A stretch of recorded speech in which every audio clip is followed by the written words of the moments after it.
like love, love, love, and music.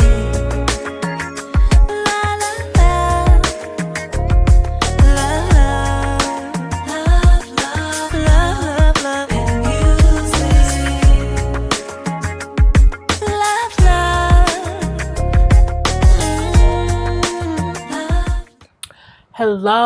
love. Hello, everyone. Thank you for tuning in. I am Jay Lee. This is Jay Lee's Corner. This is my review for Real Housewives of Atlanta, Season 11, Episode 9. I don't have pictures up for this video either because I did not feel like it. It's about 4 o'clock in the morning. And I'm like, and it was like nothing like for photos to be put up.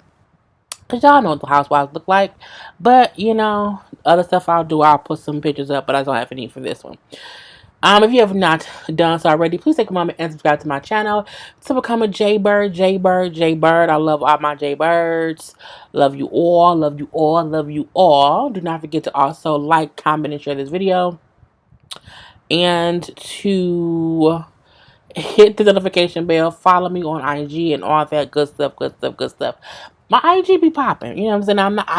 I'm only at like 2,100 followers, but you know what I'm saying? I post content, okay? There's always some content up and some just funniness going on. So the episode starts off Porsha. Porsha's in bed. You know, he's all looking at her all lovely, like, what's going on? Is you okay? And I'm like, oh, is this going to be the part where she was like in the hospital and stuff? But I'm like, no, it can't be that because she has not told anybody she hasn't told anyone that she's pregnant yet. So I'm confused. Like maybe she was having issues before and we didn't know about it. And he's like, I don't think you should rub it like that. I don't think you should rub my belly like that or whatever. I'm getting concerned. Come to find out, she just got gas. I'm like, y'all really doing a whole scene about Porsha in bed because she have gas?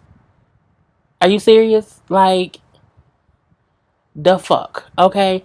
Anyway, she said usually, you know, her and this, of course, always sleep together. And she said usually he gets up in the morning and he goes to make breakfast. She said, but this particular day, she said, so when he go do that, that's the time that she passed gas, okay? That's her passing gas time.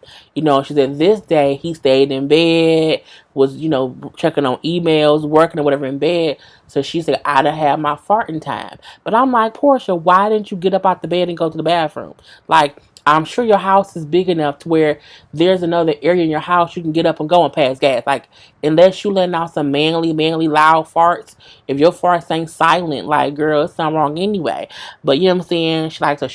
The gas in her was built up because he didn't get up and go make breakfast. Her sister come in, like, you know, you got to put your finger in her butt and, like, release it. I'm like, what? Girl...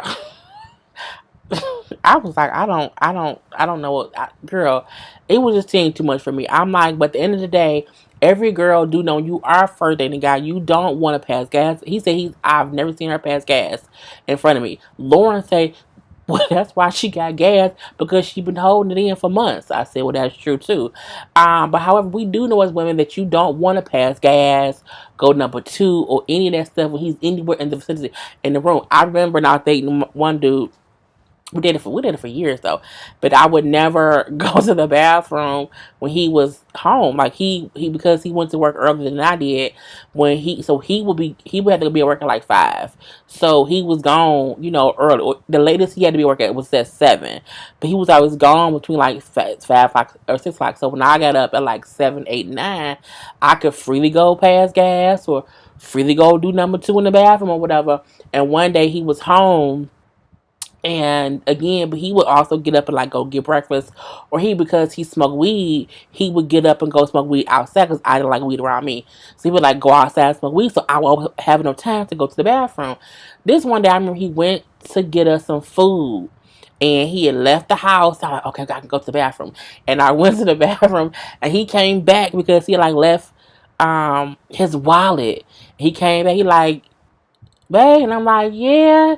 He like, you going to the bathroom? I was like, oh my God. He like, I knew you must have did it when I was gone. And I was like, cause I never did when he was there. I would like go pee, but I wouldn't like go poop or whatever. It was so funny. Be like, I'm gonna leave. Don't worry about it. But you know, guys, we don't want y'all to know that we do that. But I just thought that was funny because the same thing Porsche do, I have done. But if he in the room, I would make him leave for one. But if I had to like pass gas, I'll just go. I would get up and go down here, like go outside and just pass gas in here. Anyway, I thought that was a funny way to start it off, but also dumb. But I digress. Anyway, we do see later on, Porsha and Dennis going to her doctor's appointment because, of course, she wanted to confirm her pregnancy, and they do the whole ultrasound. And when they take out the instrument, they have to stick up her vagina. They're like, okay, and they put a condom on it, and because it's like the probe. He says, is that a condom? And she said, yes. Clearly, y'all don't know what condoms are. But yes, they put it because it goes up the vagina. And they saw the baby. Her and Dennis look absolutely ecstatic. Dennis looks very, very happy to be having a baby with Porsha. Like, not even, like, they both look happy and solid. Again, we don't know what the future holds, but right now, they look happy and it's a blessing, blessing, blessing. They call him the baby PJ. We know now that Porsha is having a girl, so they're calling it Porsha Jr. I hope she don't name that kid Porsha Jr. I mean, that's a cute nickname, but give that girl her own name. Don't name her Porsha Jr. Don't do that to that girl. So, blessings be unto them. Anyway, Cynthia. So, Cynthia at Lake Bailey having a going away party for Noel because Noel is going away to college in a couple days. So, no, she said Noel didn't want people over or whatever, but Cynthia still invited some people over. Her mom was there, her sister was there, and there was other people there, like her assistant and this person. I'm like, who? These people are for you. Like, I could see if she had like a couple friends of Noel's, maybe a high school teacher. I'm like, these are your friends, Cynthia. Girl. Anyway, so she go upstairs to get Noel to see how she doing. Cause like Noel been acting funny the past couple days, kind of like saying how she don't want to go. So she go upstairs and Noel like in the bed, like just laying there. And she's like, well, what's wrong, honey? Noel get up and comes to the door. Honey, she is crying. Like boo-hoo, like not passed out, but she like collapsing in Cynthia's arms on the floor. I don't want to go to college. I can't do it. I don't want to go, mama. Help me. Help me, mama. And I'm like, didn't her ass want to move to Charlotte like last season? Wasn't you ready to go and leave and go to Charlotte and be with some boy? But now you on the floor crying real tears. Sound like it's snot on the shoulder. Collapsing in Cynthia's arms where Cynthia had to like crouch down, hidden Tiger on the floor with you and comfort her daughter. And it was so heartbreaking. But at the same time, Noel, girl. But it also makes you realize how connected them to is. Like me, I'm 36 years old. I still won't move out the state because my mama stay here. But however, when I had to move out the house, I was like, I moved out. Now, I didn't move out till I was, 25, 26, I think it was. Yeah, 26 or whatever. But still, like, Noel was overly it was just so much. I'm like, girl, oh my God. But it makes you think how close her and Noel is, how it's only been them two for forever, and the realness that she was leaving to go to college hit her. I don't want to go to college, mama. I don't want to. And she like telling people downstairs to leave. I don't want to be bothered. So Cynthia go downstairs because I'm like, first of all, both them people ain't even for Noel anyway, but it was what it was. I mean, if it was just her mom or her aunt, meaning, no, if it was just Cynthia's mom and her sister, who was Noel's aunt, cool. But so she tells them like Noel's not having a good time, like she's very emotional, so y'all can take some food, but y'all need to leave, okay? So I can handle it. But I'm like, they all left, and then she called Nene. So I'm like, why would you ain't want to talk to your mom or your sister? But I digress. She called Nene because I guess Nene was also coming over, and she tells Nene not to come over because Noel is having a hard time and she does not want to go to college, and because she's scared or whatever, and she, it's crazy. She goes, Nene, Cynthia, she has to leave. She has to leave. Once she's gone, she'll be fine. She's just scared. And Cynthia agrees. I think Cynthia's thing was, I have to just get her. I got 2 days to kind of get her ready to leave. And if not, I don't know what I'm going to do. I don't think Cynthia thing was I should let her stay. I think thing was I'm just so distraught that my daughter's so distraught because she was just like she was as if because when can't do it. I'm like, did her dog die? Did her nipple fall off? I was so confused. Anyway, we do see, later we see Cynthia and Noel FaceTime Leon, her daddy. And you know what I'm saying? He like, little baby, stop freaking out. Okay, stop freaking out. Calm the fuck down. Chill out.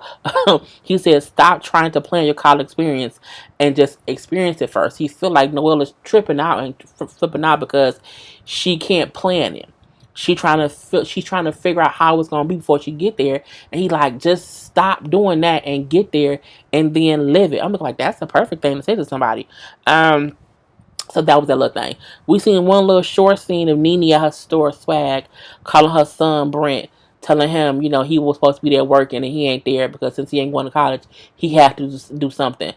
He should be working at swag. I mean, unless he gonna be the stock boy. Like, I can't see him running a register. Like, I don't think he knows fashion. I don't think he want to be a comedian. So what do you want now? Nothing? So both your sons just do nothing? Both of them? Anyway. That's always, I didn't even really see the point of that. I'm assuming that will come into play later on. But I'm like, y'all could have played that scene later on when they had, like, that scene had nothing at all to do with the whole episode. I'm looking like, well, because he don't want to go to school, he don't want to go to college, and he has to do something. I mean, he does. He does. And maybe make him be a stock boy for your store. But I'm like, what else can he do for your store besides if I walk into swag and Brent ass is behind the register, I'm looking like, he can't help me. He can maybe help me reach the top shelf. He can help me carry some bags to my car. But I'm like, come on now. You let that boy do something besides working that damn store. Anyway, because it ain't going to work. Him and Bryson and Brent need to do something with their lives, okay? They can't continue to be your sons who don't do shit, who don't go to college and don't do shit. Let them do something. Kandi goes visit Mama Joyce. Mama Joyce been on vacation. She, in her old years, in her older life, she's not parlaying, not even partying. She's enjoying life in her older age, and her daughter is rich enough for her to afford it. And Mama Joyce, I'm assuming, has enough money to afford it too. Because I feel like Kandi has the right to take care of her mother. Her mother was extra as hell in the first couple of seasons, and we ain't like her ass. We didn't like her, but she raised Kandi. And so I don't see nothing wrong with Kandi taking care of her mama. Let's just say that. Anyway, Kandi also kind of brings up how her mom has been kind of doing so much lately that she hasn't even been there for her for little special occasions. Like when her and the group was honored with all these awards or whatever, Mama Joyce kind of just didn't come.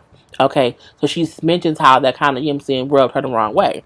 So she also brings up her mom and Todd haven't been seen eye to eye or really have not been talking since last season because Todd felt some kind of way when he saw Mama Joyce talking to Porsha, calling Todd a lemon. Since Todd ain't shit, he got my daughter. And I think that made everybody feel kind of funny. And it was the point because Kandi and Porsha was kind of beefed out at the time. So I'm like, that was kind of wrong. So, when she brings up how, Todd wasn't too happy about that or whatever, that you said that, that's not right, mama. Well, I meant that's a compliment. You know what I'm saying? Because you was the lemon, I'm a lemon tree, and you was a lemon, so you made lemonade. And she's like, mine was a back alley ass comment. You know what I'm saying? You can't be doing that or whatever. And you wasn't calling me lemon, you was calling Todd lemon, and he didn't like that. Y'all was in a good place, and that was kind of crazy. So I need you to say that you're sorry, okay? Because that's just not fair. She kept, well, what I was just saying. She's like, Mom, you forget. You also kind of said how he didn't look right or whatever. She's like, well, he wasn't, I don't think he was, he wasn't hot before you. She said, Mama, Ty was handsome and hot before me and was making 6 figures.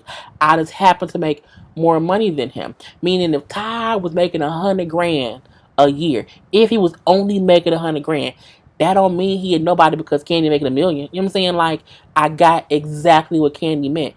Ty wasn't broken, lonely, and ugly when I met him. Ty was cute then. He's still cute now. He's got a beard. He got a beard and a mustache. But I like how she said, like, he was already making six figures when I met him. I just made more than that. So he wasn't a scrub. I was like, come on now, Kandi. And she also brings up how, you need to say sorry. People like to say Candy's a sugar mama, but I'm like, as she said, Todd had his own money. I just make more.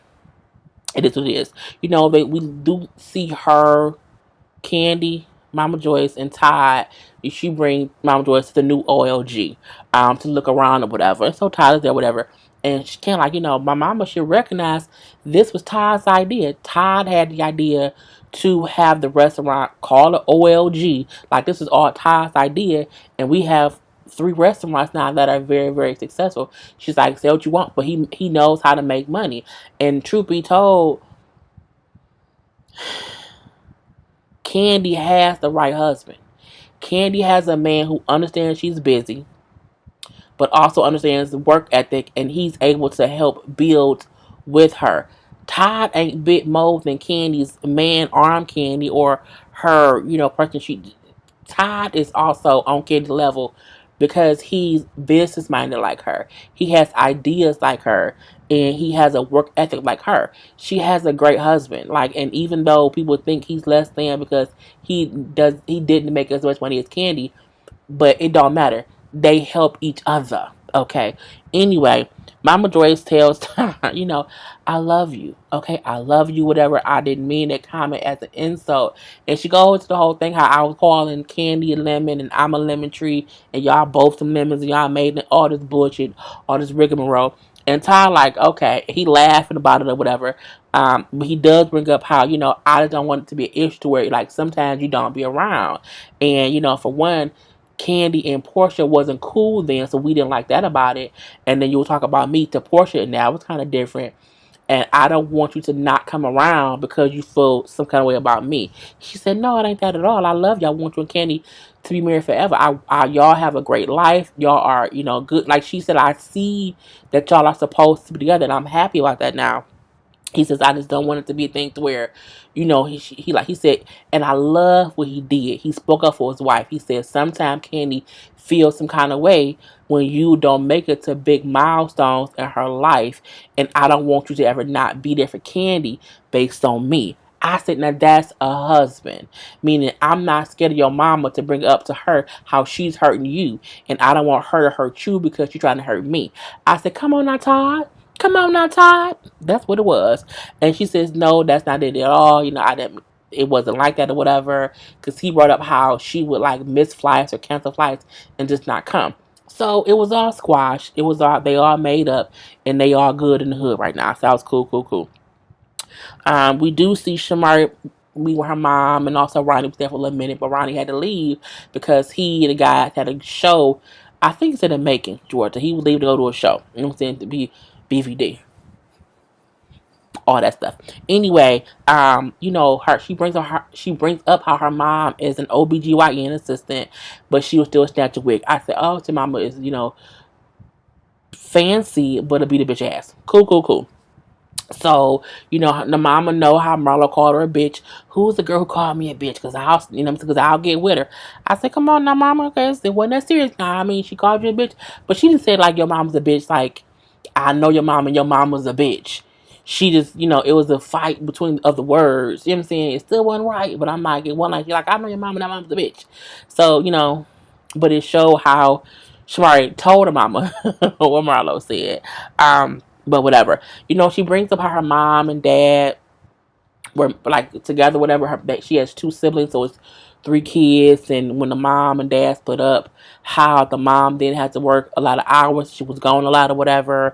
And so she says for her, now her life, it's a point that one, either her or her husband will always be at home with the kids. So if I'm not here, Ronnie's here. And if Ronnie can't be here, then I'm here. But we want to make sure that one of us is always in the household because when she was younger, her dad was gone and her mama was gone. So, she kind of felt some kind of way as a kid. She's like, now that her mom does not have to work as much because she's not raising three kids, her mom was around more with her and her children. So the mama brought up how, I feel some kind of way, or I felt maybe you blame me for not being around so much when you were a kid. Excuse me. And I want you to know that how much I love you, whatever. And she's like, oh no, mama, that's not even a thing or whatever. And said, you are a superwoman. You're great, great, great, great, great. I have no, you were a great mom. And she then says how she realized now that she's an adult and now that she has her own children, that her mom was phenomenal. Her mom did what she gets it because she's an adult. Sometimes, I'm like, damn, my parents, raised me and my siblings, and I'm like, and I would want stuff and I would get stuff. But it's like, damn, because plus paying bills too, bitch, it's a whole struggle. So, sometimes it isn't until you're older that you realize how much things cost and how hard it can be to raise kids. It's like my nephew who's 12, he thinks, his teacher can afford to just get him $1,000 computer, a gaming PC, and $1,000 is nothing. And I'm like, well, why is not nothing? It's also doable, but he don't get the concept of money yet. He just think like if I ask for it, I get it. And I'm like, I think I was the same way at that age. I didn't want $1,000 computer, but back in my day, a $200 game set was the equivalent of $1,000 computer. So it's just funny to see how we don't get things until we're an adult. So that was cute to see her talking to her mama. Cute, cute, cute. We see Eva who went dress shopping without her mama this time. Okay, because the last thing with the mama was kind of crazy. But this was just as crazy, if you ask me. She was going dress shopping with Nene. But Nene surprised her and brought Marlo. I don't know why. Because her and Marlo, ain't cool. And Marlo was a shady bitch. Okay, she really, really is. And she said, Eva doesn't know you're coming.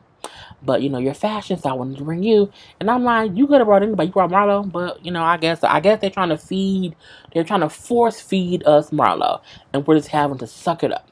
Anyway, when she walks in, Eve like, oh hey, and she's like, me and Nene are good. And I feel sorry that I did not invite her to my bachelorette party, but I wonder if her revenge for that is her inviting Marlo. Like, I don't, but okay. It is what it is. So Nene like, okay, let's just try on some dresses. You do some blinged out this and blinged out that and bling, bling, bling. You know what I'm saying? It's over the top this and over. I'm looking like, this ain't your gaudy ass wedding, Nene. Okay, neither of them. Girl, calm the fuck down. And I like how Eva said, I don't want that. Like, I want it to be simple and angelic. And that do seem like Eva's style. She's very much so hobo chic. So if Eva did come bling, bling, blinged out, it wouldn't have fit her anyway. Because that's not her style. And you know what I'm saying? I like how she shut Nene, like, nah, that ain't what I want to do. But I'm going to go try on these dresses. And so she tried on like two or three dresses.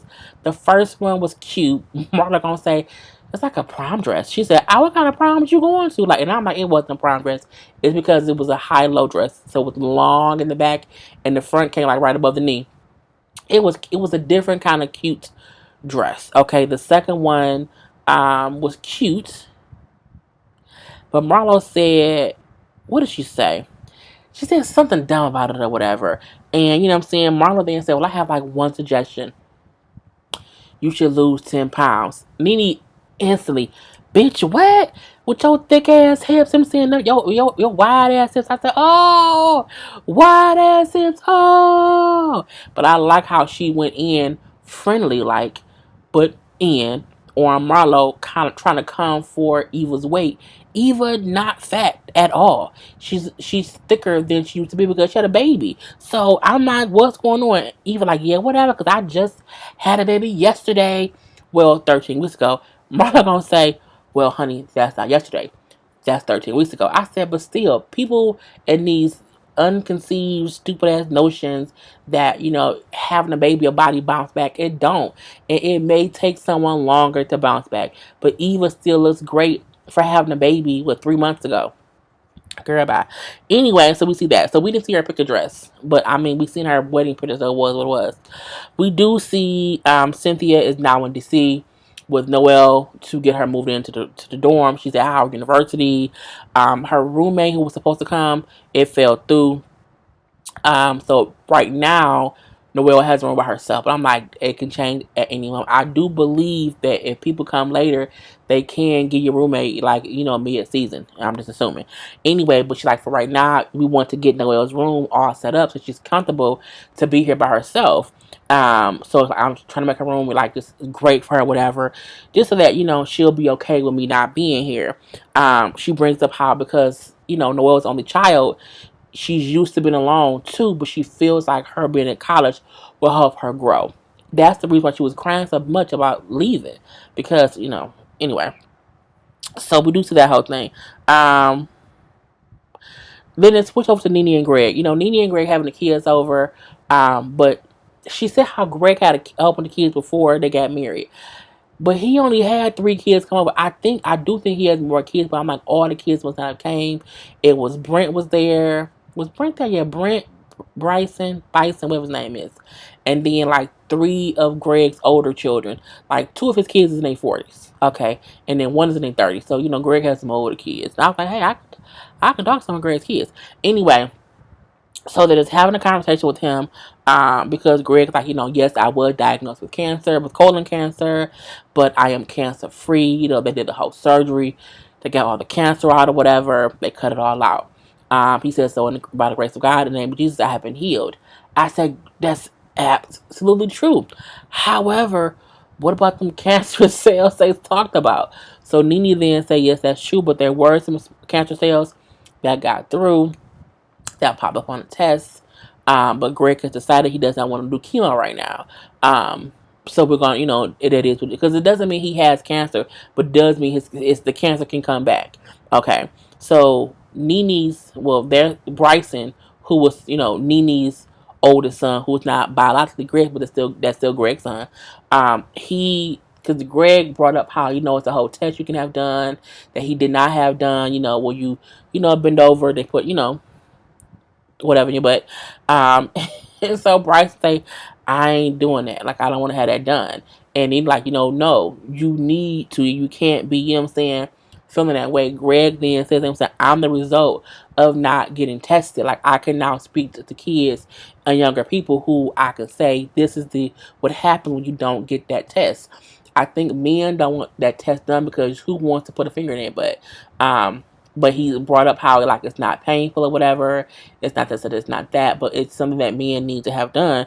And his older son say, since he got diagnosed, for them, and because they're in their early 40s, they want to have it done because they have kids themselves, and they don't want to get to their dad's age when he's in his 60s, or 60s, and he's now he has colon cancer. So it was an important conversation. I'm happy they had it on air, but Bryson is stupid to say, I don't want to have that done. Boy, get your ass that damn test done. And then lastly, we see Noel is at dinner with her mom and dad, so Leon is in town too, because of course it's her time at Howard, and they've been up there for they have been there for like a week. I'm like, damn, a week? I'm like, usually when kids go to college, don't the parents stay for like a day or two? I'm like, a week? Okay. Well, no, I think when Karla went to school with Cece, it was about a week. So I digress. Because you don't want to get them situated. I get that. Anyway, so they're going to dinner. So they're at dinner kind of just talking, and Noel brings up how she is more comfortable with them there, with more her dad there. Because, Cynthia didn't go to college, but Leon did. And so, she asked him, like, what was it like? He says, well, I'll tell you this. The time goes really, really fast. So, make sure to live in the moment and enjoy it. Like, have a college experience. Like, don't try to think of what it will be. Just let it be what it's going to be. He brought up how it's an accomplishment that you are in college and you are here, even doing all this or whatever, and how they love her and support her. Cynthia again brings up how it's just always been her and Noel. So she's like, I'm scared now, but I know I have to let her go. It was so sad because you see them sitting there and Noel is hugging on Cynthia and Cynthia is hugging on her, and it's just at dinner, and Leon looking like, I'm going to have to break this shit up. Break it all up. Because he's the parent, like, we have to put our foot down. And Cynthia is the nurturer because she's the mom. And Cynthia has been that one constant person consistently in Noel's life. And that doesn't mean that Leon has not been there, but Leon has not lived in their home for Noel's whole life. So it's just different. So after dinner, they're leaving or whatever, and she's like, "Oh, so y'all going back with me?" Like, and she's like, "No." She's like, what are you doing?" "Well, I called you an Uber, and you're gonna go back to your dorm, and I'm gonna leave. You're not coming back with me?" And she's like, "No." And Noelle's face was crushed. Like, she felt like, because she wasn't ready to say goodbye. And I feel like that was more Leon doing. It's like, okay, we have to leave her here. We can't, because if she expects, if she knows when you're going to leave, she's more prepared for it. We have to prepare. We can't prepare her for that. Like, you just have to, like, let her go, by herself. And Leon was looking like, we have to go. And then Noel was crying a little bit, hugging on Cynthia, and he's like, "Nope, we have to go." And she's like, "Well, can I just ride back with her and then I'll leave?" He was like, "No, like she's here. We have to let her go." And the Uber put up, and she was still like, "I don't, I have to do. You really can't come with me." And it was like, "No." And the Uber probably was saying that she coming to know, because you heard Leon saying she gonna get in the car. Like, she gonna get in the car. It's okay. She gonna get in the car. And she got in. It was just so. Because then they showed, like, from when Noel first was on scene on the show, a baby, like, not a baby, she was like, what, like 12, or how old she was back then, like 12 years old or whatever, to now. And just the progression of her, even her when she was younger, and then a little bit older, and a little bit older, and then when she was in a, I'm like, oh, Noel really has grown up on camera. And Cynthia's like, I just, it's my baby. And so she got in the cab and pulled off. And you see Cynthia. Even Cynthia looked like, what the fuck am I supposed to do? Like, what am I? Because not only is Noel having to be away from her mother, Cynthia is having to literally be away from Noel. Like, she's at college. You know what I'm saying? She's at college. And so I love the fact that she had Leon there. I'm like, that was really, really great. And we did see her put on her social media how she thanked Leon for, being a great father, and also thanked her boyfriend Mike for helping her through it. Because I'm like, she's going through something too. And that was our episode. That was it. So I'm done, y'all. Love you guys. Peace. He's like love, love, love.